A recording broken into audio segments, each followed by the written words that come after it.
In this video, we're going to learn how to create a new blog post. This interface may be slightly different than what you experienced, but it should be pretty close, just FYI. This video is recorded at the infancy of the website, so these blog posts may or may not be here, but either way, blog posts nevertheless. So what we have here is the main blog page, which shows 10 or 5 or however many we want. Currently there's only 2 blog posts, so it's only showing 2, but if there was, say, 30 blog posts and we kept scrolling down this page, we would see what is referred to as the featured image and then a snippet from the actual blog post itself. And if you want to read the actual blog, you would click here on the image or this read more button, which takes you to the actual single blog post page. Now this is the blog post in its entirety. And anywhere within the blog, you will always see these recent posts. You can search for different posts. You have categories, which there's only 1 right now, and archives. Of course, there's only 2 posts, so there's not very many archives. Then at the bottom, someone can leave a reply. They have to use their name and email and leave a comment. Now, there's several ways in which you, as the administrator, can manage this. You can either have comments get posted immediately, or you can administer them yourself. So every time someone leaves a comment, you will receive an email and you'll have to go to the administration to approve it before it gets posted. I suggest that you do this in the beginning until maybe it gets out of hand, because you will get a lot of spam if you don't do that. So anyways, let's continue on to see how we're actually going to create a post.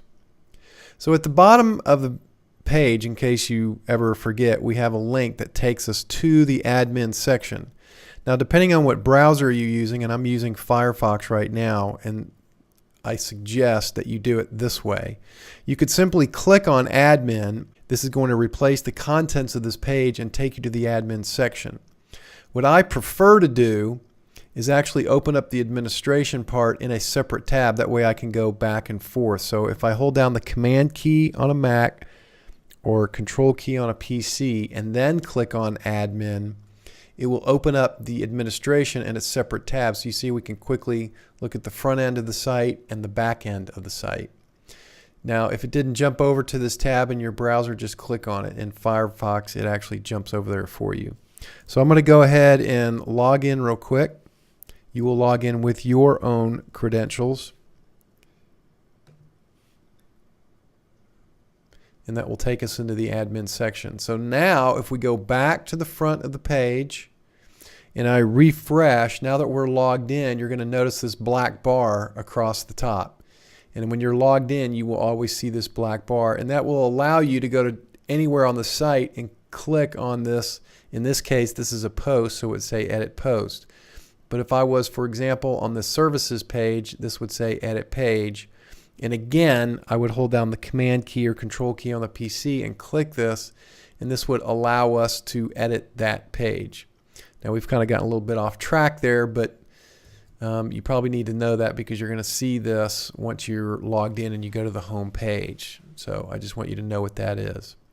So let's get back to our blog post. And if we want, we'll go back here into the administration part of the website.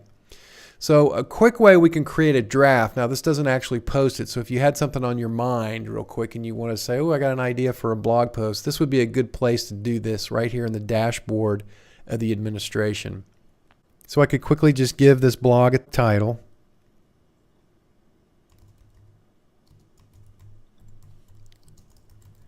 Let's say it's something like this, low energy places. And then we just put in some, I'm just going to put in some fake text here. Let's say we just did that, and let's say save draft. Now this is just a draft. That means it's saved.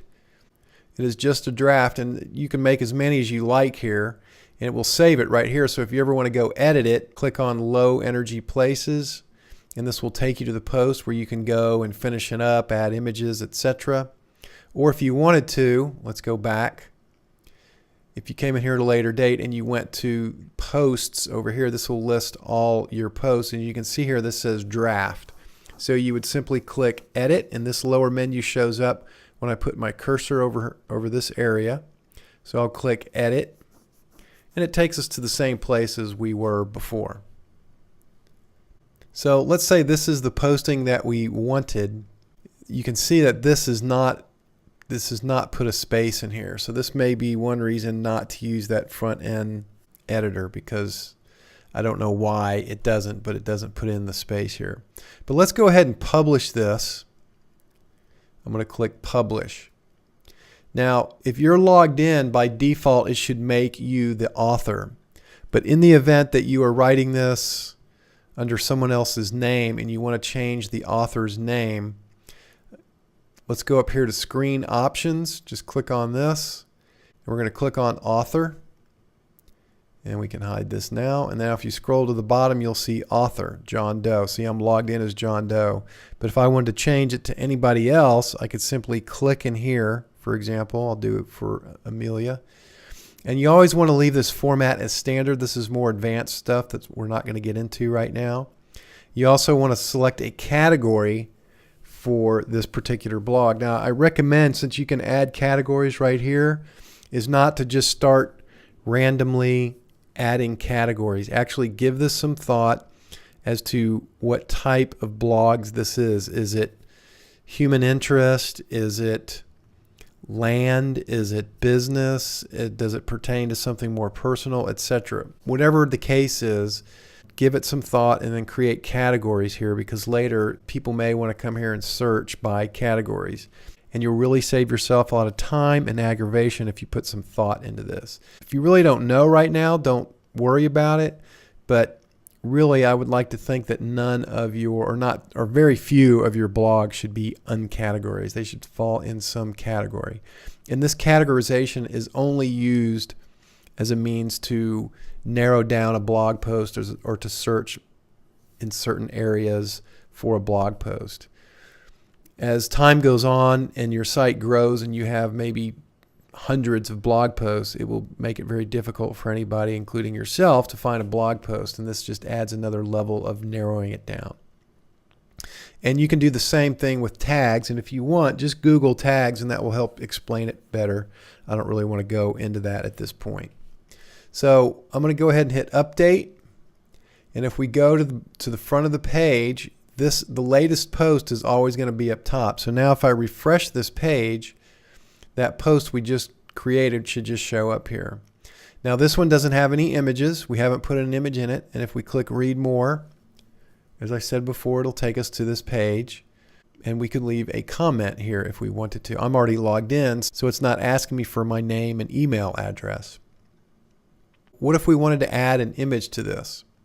And you can see here that there is no paragraphs right here. And that's kind of what I was talking about before. So we want to put our cursor here and hit Enter. Now if I do that, you notice there's a double space in here now. So I'm going to undo that, and really what you want to do is go to the beginning of this line, hit Delete, now hit Enter. And we'll do the same thing here, delete and enter, hit Update, refresh, and now it'll put a space in there correctly. So as long as this part of it is pretty, what you see is what you get when you type in this area. So you're much better off using this interface as opposed to this quick draft interface. So let me get rid of this. All right, so let's go ahead and add an image. So I just place the cursor. Wherever I want the image. Generally it's going to be at the beginning of a paragraph or a line. It doesn't matter if you want that aligned left or right, you'd still put it at the beginning of generally a paragraph at least. So then we're going to click Add Media. So we can either select a existing image that we have already uploaded in the past, or we can upload a file, which is probably going to be more of the case. So there's two different ways to upload a file. We can either click this button and select image from our file browser, or we can just bring up our file browser and navigate to the image that we want to upload. In this case, I'm going to use this image of a lake in the mountains, and I'm just going to click and drag it up here, and you'll see that the whole screen turns blue. I just let it go, so you have the whole screen as your target, so you can't miss. So once that is uploaded, we can see that this image is 1 megabyte. It's 2048 pixels by 1536 pixels tall, which is a huge image. We don't really need an image that big. Well, fortunately, WordPress resizes that image for us. So we'll see that here in just a second. So let's go down here and see what we have. Before we place this image in, how do we want to align it? Well, left is a good place. We could do it center, right, or none at all. Rarely are you going to want to use none. You generally always want your text to wrap around an image, but you might. So just to let you know that that feature is there, or that option is there, I'm going to select left. Link to is generally going to be none. You might want to use link to in the event that you're trying to show off an image. So you would put a smaller image in the body of the post, but then when you link to it, that means when someone clicks on it, it's going to show them the larger image. But if we use that feature natively, WordPress will open up a new tab and just show the image, and it's kind of boring. It's really not a good way to do it, but if you had to, that's a way to do it. And if you're interested in doing that, get with me, because there's much better ways to do it as far as presentation goes. So generally, you're going to want to link this to none. And then the size here, you see that WordPress has created 3 extra sizes for us. We have the full size, which was the original. We have a large, a medium, and a thumbnail. The thumbnail, of course, gets cropped. You'll notice it's 150 by 150, so it makes the image square. Very similar to what you see here. These are the thumbnails. So probably not going to use that very often. Medium is generally really good for a post. So we're going to select medium, and we're going to insert this into the post, and you'll see it there. So now if I hit update and I refresh the screen, you'll see that that image has been placed in there. So you might be asking yourself, well, what about the larger image? Well, in WordPress, the larger image that you see, let's go back here to the blog, that you see above this image, and you'll notice here's our new post, but even though we've put an image in it, it doesn't show the image. Well, on this, I'm going to call it snippet page of the blog post, which is just showing you a small portion of the post, it doesn't show the images that are embedded in the post. It only shows what's referred to as a featured image. So I'm going to go back to the back end, and we have our image in here, and if we scroll down, we'll see a box down here called featured image. So if I select this featured image, and I'm going to select this image for our featured image and just hit set featured image and then update, I go back to the front end, refresh, then you'll see our featured image in there on our kind of snippet page.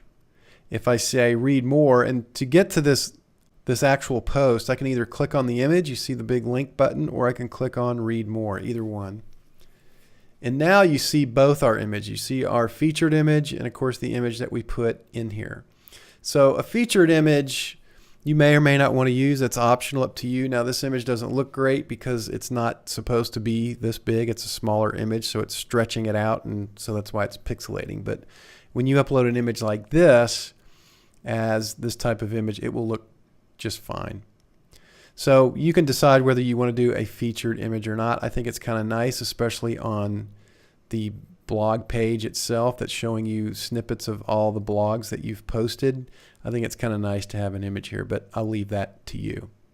So let's go over real quick.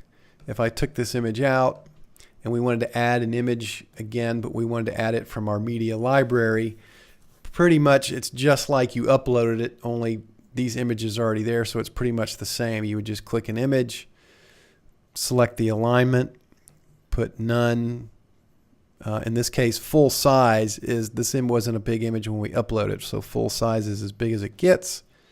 Insert into image, it puts it there. Click update, go to the front of the site. Of course, we don't see the image here, but if we actually go to the post, and there it is. And that's all there is to adding a blog post.